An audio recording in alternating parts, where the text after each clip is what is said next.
Hey, good people. Grits or cream of wheat? Who the hell is racist? Does anyone ever ask if they touch your hair? Black Like Me. You're listening to Black Like Me with Dr. Alex G., a podcast that invites you to experience the world through the perspective of one black man, one conversation, one story, or even one rant at a time. Here's Dr. G. Black Like Me. Hey, good people. You know, the interesting thing about being a podcaster is sometimes you may be heading into the studio to talk about one subject, but on your way to the studio, something happens that takes you in a different direction.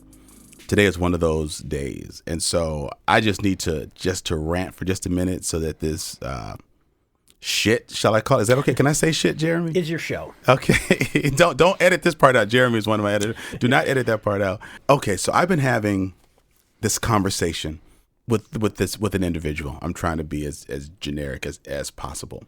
And I'll just phrase it by saying this. I have found that when progressive white people step over a line, they don't know how to just shut the hell up and just let it go. So a couple months ago, we were talking about a part of Wisconsin where this particular person referenced someone black who's from Southwest Wisconsin as Nigger Jim. And I said, whoa, you can't say that. Not to me. Oh, no, that was his name. If you've been avid Black Like Me listeners, you probably remember me talking about this a little bit. But what happens is she keeps bringing it up. And so this person pulls me to the side and says, Trevor Noah said something about language being a greater connector than race.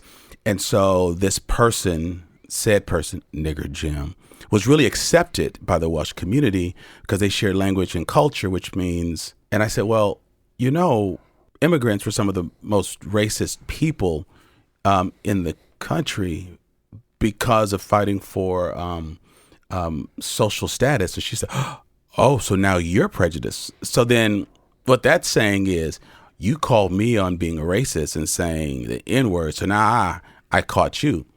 And so I guess we're even now. We're both going to hell. And we're even now.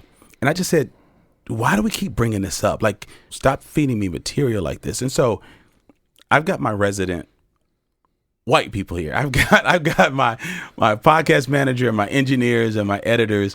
And listen, you guys, it's not fair to ask you to speak for all white people. But you know what? The world's not fair. So I need to, and you know, part of this, I said this to Jeremy and Eli, and I told them, I said, for whatever reason, you know, this isn't sticking to me today. Like, it hasn't messed up my headspace. I just think I just need to put this rant that's out there. So in order to prove she's not racist or insensitive, do I have to keep having her? Can I just tell her, listen, just say nigger as much as you want. Then you're good, I'm good, I know what you're thinking. You know, we can have a happy Christmas, you know, go right into the new year. I know where you stand, you know where I stand. Help Jeremy, explain white. I need you to be a white whisperer. I need you to white explain. Why can't we just leave this the hell alone? What's going on in that? Not just with her, but in that scenario, what's going on? So my name's Jeremy. I'm white. Hi, Jeremy. Jeremy, how long have you been white? As long as I have known what it is. I mean, I just say I'm 3 days clean. How many days of white sobriety do you have? I have been white sober. Almost kind of woke for probably maybe 10 years now. And someday I might move up to like almost pre-woke. Right. Well, so many things to say. One of which is my own experience is you were standing there with Tyler, you were close to this individual, and she said, hey, let me tell you something. And I looked at Eli and was like, made the face. And Tyler turned around and looked at me and was like, And I was like, okay, so like, I'm fairly certain that some manner of shenanigans is about to happen. But like, there's no way she is going to talk about the one thing that we have talked about before with this individual, right, which is and Jim. And then she said it and I was like, oh my, and it was like, I don't know what to do. And that, and there's also like sober piece about like, what is the role of a white bystander in a situation like that? And like, cause I have, in similar situations of like gender have like intervened Sure. in behalf of a woman, and it communicated to that woman that like she couldn't take care of herself. Right. So I'm a little bit nervous, and I don't know that, but I Got mean, you. I do know you can handle Sure. yourself. But the issue is not so much about like, But it's a good question. As a white ally, and we're Yeah. personal friends, Yeah. what's your role when shit like that goes Yeah. down? Like if you walk away, have I offended Alex and thinking, Yeah. we didn't really hear that? Yeah. Or you don't want to just say, step back, young man. We got this. sir. Right. We've got it. I mean, I think the thing that That's a real dilemma. I mean, I Yeah. acknowledge that's a real dilemma. Yeah. And I think that for me, it goes kind of like this. What I think happens to white people in that situation, which I think has happened to me with sure. sexism and stuff earlier in my life, certainly, and certainly around issues of race, is like one of the most transformative things that has happened to me in being involved in your work over the years is just this phrase. You say like, I understand that I'm a little bit racist because we're all a little bit racist. We're fish. It's in the water. It's the water that we swim in. So there's a little bit there. And that takes time to understand what that means, because it means that like those of us that say that accept a little bit of this massive legacy of 400 years of slavery and Sure. all kinds of discrimination and minstrelsy and Jim Crow. There's this huge piece that I shoulder a tiny little or a part of.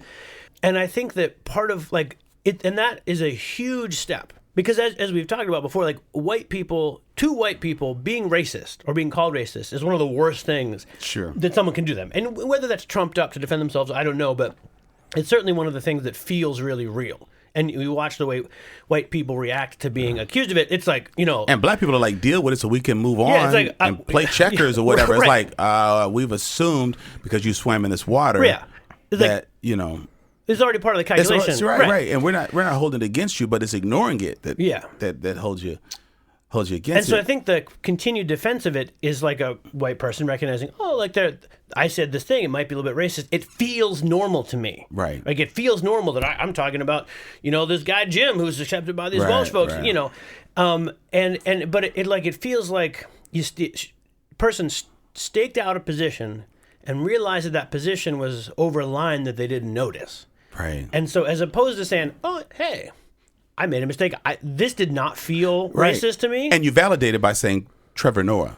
Yeah. Said well, it. so and then you fight. One black person who's not Yeah. African American says it. Well, you guys look the same, right? Yeah, definitely. But I think the thing that's tricky is I have an opportunity to go have a conversation, but I'm tired of having conversations with white people about the use of the N-word. Then I realized, wait a minute, I'm a damn podcast host. I can come and talk to my people about it, because this is what black people in Wisconsin talk about. This is what Dr. Harris alluded to when he said he regretted raising his kids here during our Madison series, is if you're in certain parts of the country, and I don't even want to just stereotype the South, because that's not fair, because this is the North, and this just happened, that if someone calls you that, they mean it.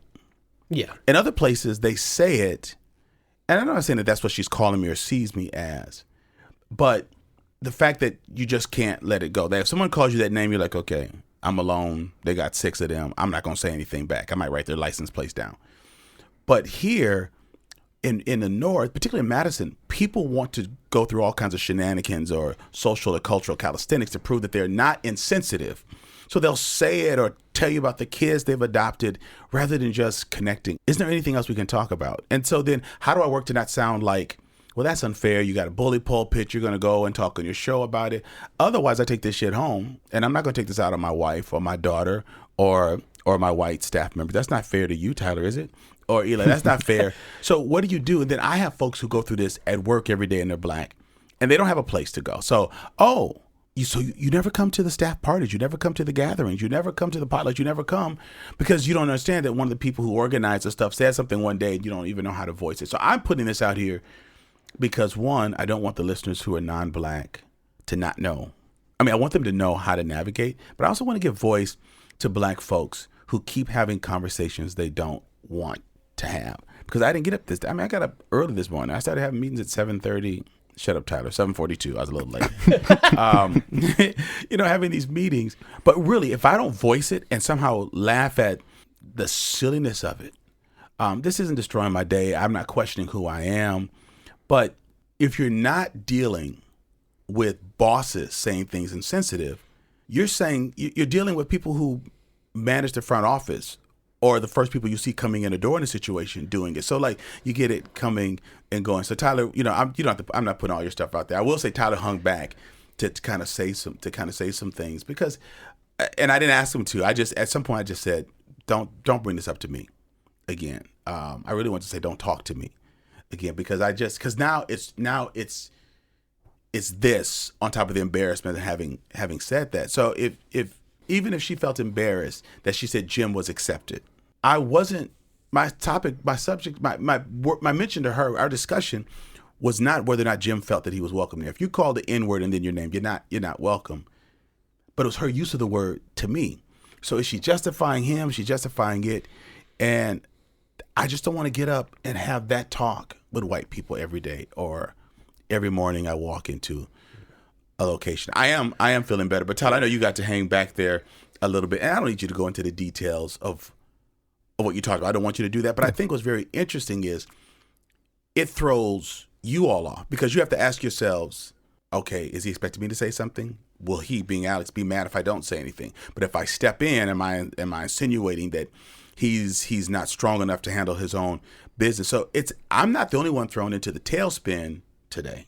Can I add one thing before that? Yes. The one thing I wanted to add too is like, and I don't know if you've said this to us or if I just sort of implied it, but there's a thing like when someone talks to you and says, "Oh, it's not racist," it's like they claim the authority to say what is and what isn't. Right. That's exactly what she's doing. And she also claimed authority to call me prejudiced. She's smart enough not to call me racist. But you said that about immigrants. I said, well, I'm a historian. She goes, well, so am I. Well, then you should know, if you're a historian, that you don't look me in my face and say the word nigger in front of me. History, if not common sense, should tell you that. I'm feeling better. I'm having mixed emotions. I'm feeling better for getting pissed again. Right. And now I don't want to have small talk, but I don't want to ignore someone either because I don't want to offer that kind of power. But I'm just stating it because this is part of the microaggression. This is the stuff you got to get a chance to do and adjust to still go out, and I got to raise tens of billions of dollars for a project, and I got to talk to people about life and death issues. And, one of my close friends just lost his mom, and then I'm speaking at fellow pastors' dad's funeral. So I got to still bounce back in, to real life and make decisions that's going to affect the whole community while still just trying to process. That was ignorant as hell. And it's real. I mean, it's real. You stayed back because you kind of did what I think white allies want to do. Like I didn't say, Tyler, hire this, handle this. But then I went in to let Eli and Jeremy know, hey, you guys, I'm okay. Because I know, because you guys were kind of looking like you're in the middle of watching, your parents fight or something like this. Like, whose side do I take? I wish I were asleep right now. I wish I were asleep. I wish I were asleep. So I went in, but then that's a typical black response. I got to take care of everybody. So I got to let you guys know they didn't ruin my day. I don't see myself as the N-word. She didn't take my personal power away. I'm not going to go home and kick the cat. And so what's so powerful about the example is, I think as African Americans, it's like when you fall, you jump up. I'm okay. I've gone to places where people have fallen, and rather than talking to the manager about whether or not they hurt themselves, they're just so busy trying to make sure everyone's okay. Then the next day they can't turn their necks. So I found myself taking care of folks because we know each other well enough to know I don't think all white people think or say that. So that wasn't what I was really trying to do. But I also didn't want that weirdness, that funk to cover what we have to do today. Mm-hmm. So I found myself, rather than just sitting down for a minute and clearing my head, making sure you guys knew I was okay, which in effect is really taking care of you guys. And you guys didn't ask me to do that, but I just think, so then I said, hey, I'm fine. And then I came back to the studio and I said, I lied. I need to talk about this. I was going to go right into my season 3 wrap up. I said, nope, I lied. I need to talk about this. So Tyler, just any okay. Insight. We don't have to stay there long. I just needed to kind of get my piece out about the insidiousness of this. And this is par for the course for black folks. On one end, end of the gamut. Can I touch your hair? Can I get some dance moves or something? Just let you know when people see you, that's what they see and think about. Yeah. Well, I mean, the tough piece about it is you're looking at, you're really looking at someone who did something that they were horrified by, that they got called out on, but the effort is, and this is what we do all the time, and I can speak from experience because sure. I'm a white person who's done this, and like on my journey with like cross-cultural experiences, like I've watched myself do this, which is where you and I still do this at different points, where you want to prove that you are not what the one mistake you were. But the problem is you instead of like actually owning it and just working through it and recognizing it and moving on, when we as white people decide to just constantly try and over and over and over again extend like we have to prove ourselves, like, no, I'm good, like I'm good, I'm still gonna be good, I'm not this or I'm not this, we make it worse. But why can't y'all do that with a therapist? Like, why do you have to do it with me? I'm a lot of things, but I'm not. So I'm saying, because they want to prove it to you, because you're the one that they wronged and they don't know how to fix it, and so they want you to know. And that's where, you know, so I'm still a slave then. I'm still serving at the white person's realm, because now I got to show you you're not a racist, even though you said that. You have to be the one, because it doesn't matter what any other white person says. So I've got to absolve you. Yes. That is Damn, that's a lot of responsibility. That is what we don't get paid extra. We don't get free parking. We don't get a cut on our taxes. That is what we do. So we got to build America and then soothe her ass too? Until white people, until we learn how to... now I'm really mad. Yeah, until we learn how to disconnect ourselves from this in that way. Right. Until we figure it out, we're not going to be in the same way. Okay. Todd, that's helpful. Because much of our listening audience is white, and we want people to understand that this is not a person that would carry a tiki torch. It's not a person that would march against black. No. Best of intentions, quote unquote, intentions. Right? But this is what we get at about the progressive Madison, because what folks don't realize is, in places that have deep racist pockets, you have an exchange, then you go your way. Yeah. The fact is, I'm going to engage you at any point I'm feeling insecure, which means you're at home. Trevor Noah comes on. You read his book. Aha! Now I've got proof. And Robin DiAngelo didn't say it, and it wasn't someone white, but another black male. So when I said he's not African American, so then it goes to another, Yeah. And so. But someone thinks outside of that box, so they might be able to see in a way you can't, is sort of the implication. Like, we're going on this academic search of something that goes beyond just an American context. So we got to look at, that's sort of the stuff that we like to do when we like to try and figure out how to validate those sort of things. And that's where, like for me, like hanging back and that sort of stuff, it's because I've been there. I've watched myself do that. Sure. And that's what we need we need people to kind of call folks on stuff, and also to relate, but also someone's just got to say, shut the hell up. I mean, I love the fact that you can relate. I think that helps to not destroy people, because that exchange is not destructive to me.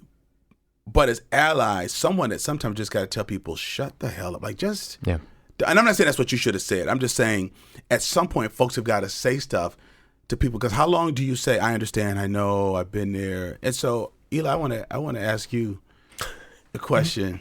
Yeah. Because I've learned this term from my daughter. I'm putting you on the spot, Eli. Okay. She talks about secondhand embarrassment. Like, there's certain episodes of The Office she cannot watch because it's just dinner party. Yeah, it's just too embarrassing. Scott's tots. So I'm curious, because you're usually the person managing how I sound and come across, Eli, but. Like, does it bring up any secondhand embarrassment, or what are the emotions that are brought up when you're standing around with a friend and a boss, you're about to go in and create another great episode of Black Like Me? I just think this is good. Processing this stuff, you all, is when it just happened a few minutes ago. It's really, this is the kind of stuff that I think people listen to. They love the great nationally recognized authors and speakers, and that's why we keep bringing them on. Right. But I've noticed that whenever we have these real talks,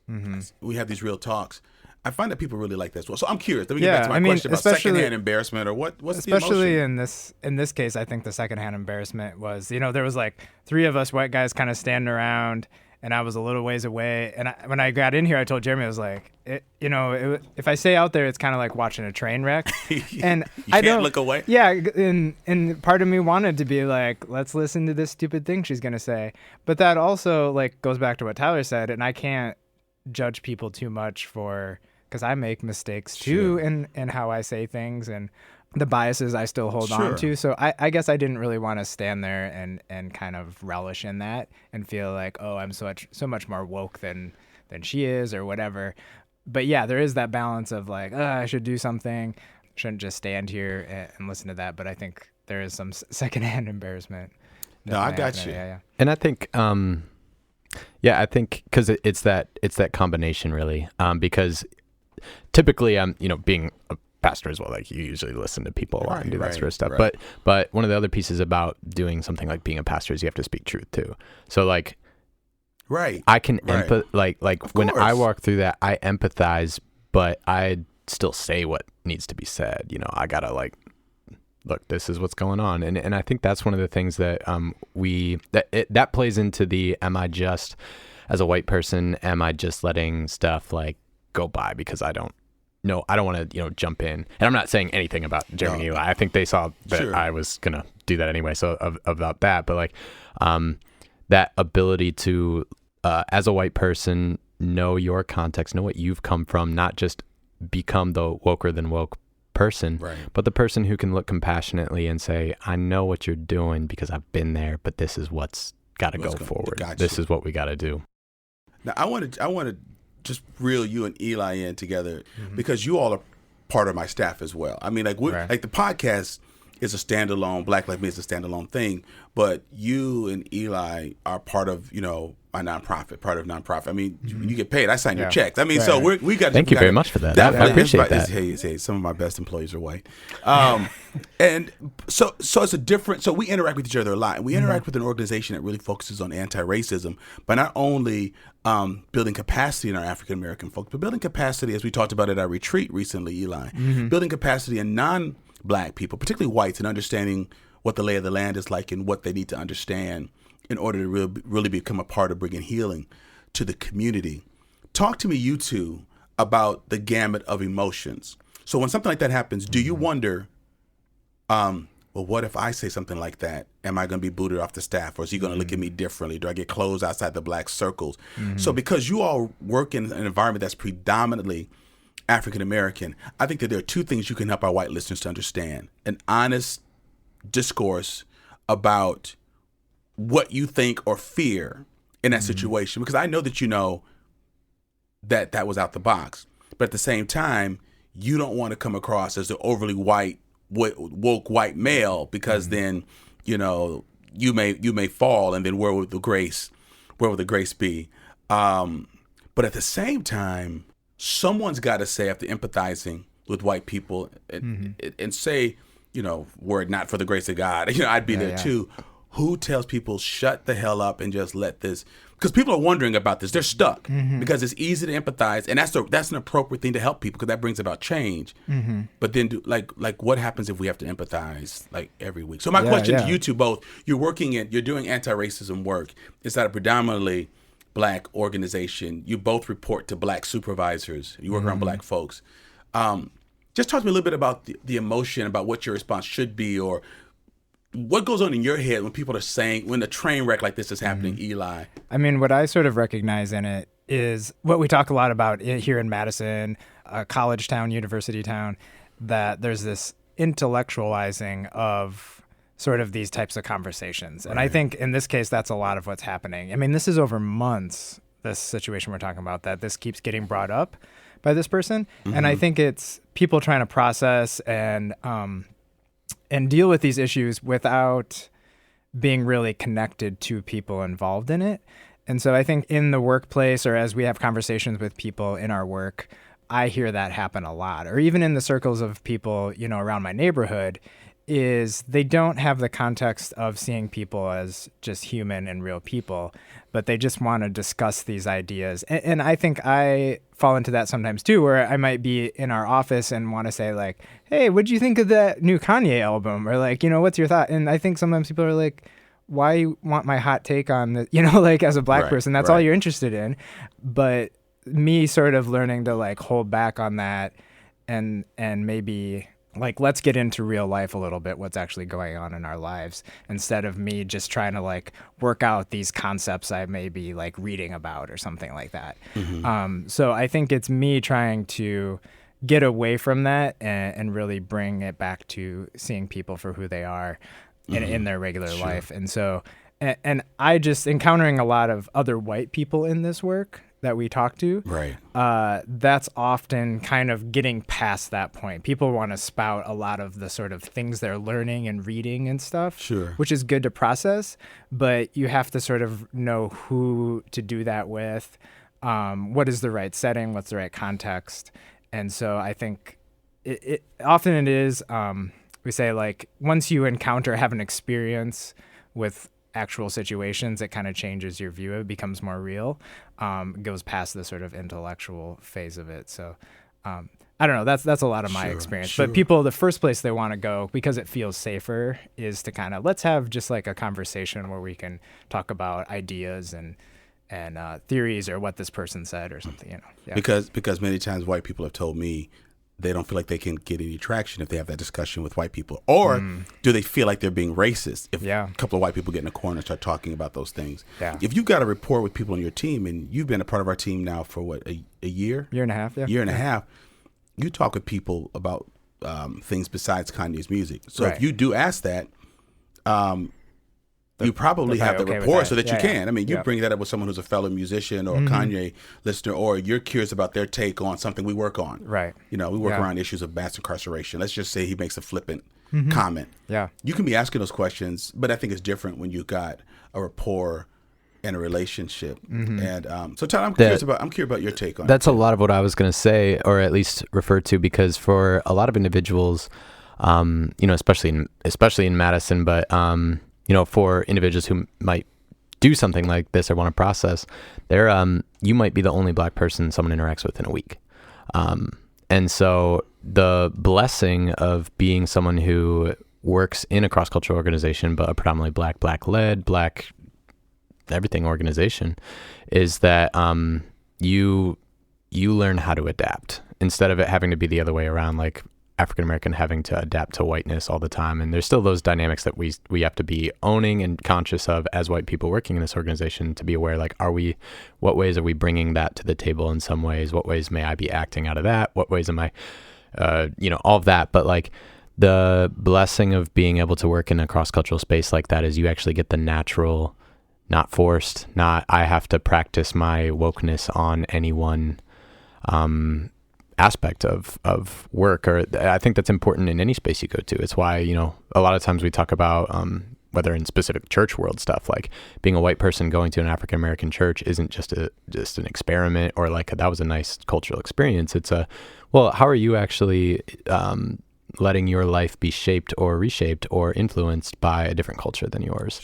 Sort of like, a lot of times different HR people or different people across businesses, they want to talk about all their thoughts on diversity, or they want to really include diversity, but they have no knowledge of anything outside of just like, how do we cater a diversity talk in a business context, rather than understanding like, what does it look like for this person to exist in our city or our place culturally. That's why I think Justified Anger does such a good job, because when you look at like our J Leadership Institute, which just kicked off its new season here. Fourth, you unite African American young entrepreneurial business leaders across the city, and you create a place for them to find space in our city. Right, and how to navigate it. Listen, you guys, Eli just gave me the note that I'm over my time, and I could talk about this, ad nauseum.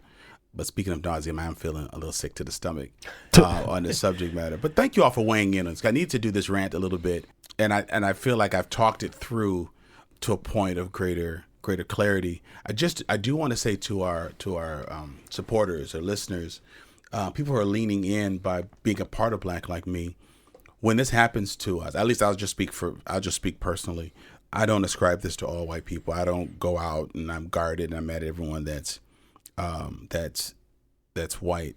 I'm very fortunate that I have Black people I can process this with, and also white people that I can process this with. A lot of folks don't have enough safe space because they may want to say it and then they feel like people are justifying what the person said or did. But I just thought this was just too powerful of an example of a moment to just let this pass. And so I just want to say thanks for letting me vent a little bit on this, but I just want to drop this as just a special piece, just to let folks know, Black folks, you're not alone. But white folks, you got to know when to leave it alone. You just got to know when to just say, I'm sorry, write a card, do a note or something. But it's not the worst thing in the world. It's okay. You can breathe if you say something that's listen, we've been at this together for about a half a millennium. We've been dealing cross-culturally. If Black people wanted to just blow up the planet or do something to all white people, we've had opportunities We babysat your kids. We've nursed them. We've cleaned up. We could have poisoned your toilets, your foods. We could have done. If we want to really destroy all white people, we could have done things. And so the proof that we still interact in white space shows that we do believe in grace and redemption and moving ahead. But if you have a misstep and someone says, I'm good, and they're black and they say, I'm good, really, just let it be good. Process it someplace else, but let it be good. But you can't absolve yourself at the risk of someone else's day and at the risk of the relationship, because everyone doesn't have the space or the grace to process it in the way in which, I did. And I said my piece and felt good about it. So, hey, listen, thank you all for letting me put this rant out here. I know this is going to help folks. I need you to repost this to folks who just want to understand, how do we back off? How do we step up? And I think the voice that you gentlemen gave to secondhand embarrassment, or like, what do I do? Or what happens to me if I ever make this mistake? Or do I have to come over the top and clobber this person to prove that I'm not like them? It really puts you all in some ways some weird space as well. So we need people to get this stuff in check for all of us and not just for me. So listen, you all are great. I appreciate having this space. I think it contributes to just healthier headspace for me to be able to articulate things that I'm thinking and feeling. So as always, thank you all so much for being a part of Black Like Me. And we want you to subscribe, go to our Patreon page and help to support us so that we can continue to provide great content like this, and share this again and again and again with folks. You can share links on social media. Get the word out. Let people know what you're listening to and what's inspiring you, what's giving you a new perspective, because others need it. So don't keep it to yourselves. Thank you. Ooh, black like me, yeah. I want to thank Corey Saffold for creating the music for this podcast, my podcast manager, Tyler Nyland, engineer and editor, Eli Steenlich, my editor, Jeremy Holiday, and a special thank you to WORT Studios, where we record Black Like Me. Ooh, black like me. Thank you for listening to today's podcast. You can find out more about Dr. Alex G's amazing work at www.alexg.com. Black Like Me is sponsored by the generosity of the Human Family Unity Foundation. Ooh, black like me. Ooh, black like me.